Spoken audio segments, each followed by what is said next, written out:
My name is Tauseef Ahmad and I am from Pakistan. I have done my graduation Doctor of Veterinary Medicine. So currently I am working at a dairy farm which has a herd size of 4,600 animals. I am working as a veterinarian here. So before joining this farm, I have worked at two different dairy farms. One has a herd size of around 6,500 animals, and other farm was small, which has a herd size of around 350 cows.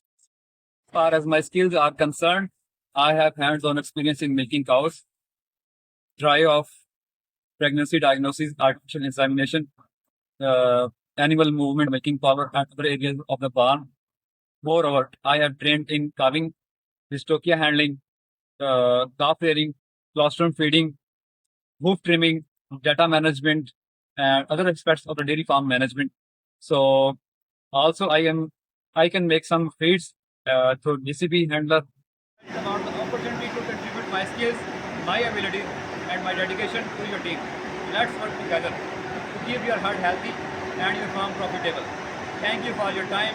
I look forward to the possibility of joining your team. Thank you. Bye